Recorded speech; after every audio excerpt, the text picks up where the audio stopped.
One of the most intriguing groups looking ahead to the start of the Euros has got to be Group B, that contains Spain, Italy, Croatia and Albania. For more on this, Gab Marcotti will be in Germany for us throughout the tournament. He's there now ahead of the opening game between Germany and Scotland. But let's focus first, shall we, Gab, on Spain. Obviously a team that dominated this tournament back in the day, but now still going through a bit of a transitional period.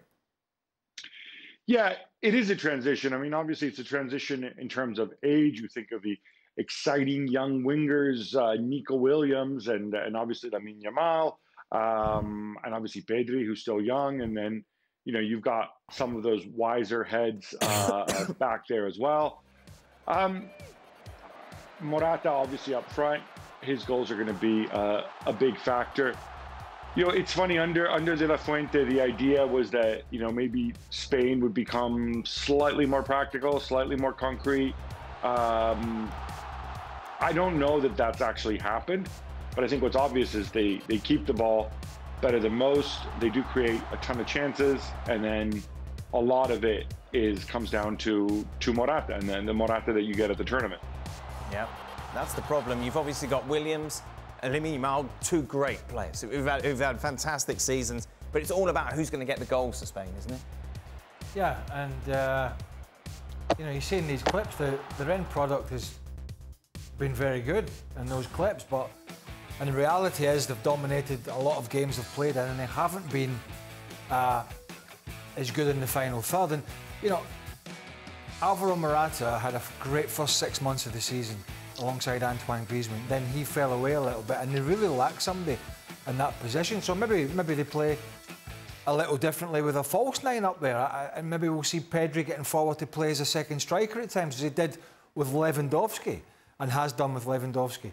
So there is plenty of talent within this Spain side, but it's what they deliver in the final third that's going to make the difference. But to see Lamine Yamal come from, and Nico Williams, but particularly Lamine Yamal as a 16-year-old, come through, you know, button down his place at Barcelona, keeping Rafinha out for long periods, and then to be a shoe-in probably for the Spain side at such a young age, it's just an amazing story. Meanwhile, as I mentioned, in their group as well, Italy, defending champions. Don, what do we expect from them? I think it depends on what 11 Spalletti puts together or tries to find the personnel to suit. I think when I look at it, I wonder if it might be a tournament for Chiesa to play off Scamacca. Many feel like Chiesa has not got that IQ to sort of stand still. He's a player that likes to be busy and runs, and therefore he tends to play in wide areas, but a terrible knee ACL injury sort of not knocked him, but I think you can sort of lessen the load, if you like. So I think when I look at Italy, I mean, Scalvini done his ACL a couple of weeks back, so that's a big loss. But when I look at the Italy sort of 12, 13, 14, it's a very, very good squad. The depth is not there, but the basis of a strong 11 is. Of course, back in a major tournament, Gab, defending champions, but not really that kind of hype around defending champions, if you see what I mean, going into this. No, there isn't the same hype for the simple reason that, you know, I do think there is some talent on this team. The problem is, and it so often happens, it's not spread evenly throughout the side. I mean, up front, Chiesa is kind of the X factor, but obviously he needs to stay fit. And then you have Gianluca Scamacca. And if you get, I've said this many times, if you get the Scamacca who showed up at Anfield, Italy are golden. If you get the Scamacca that we saw maybe in the first half of the season, not so much.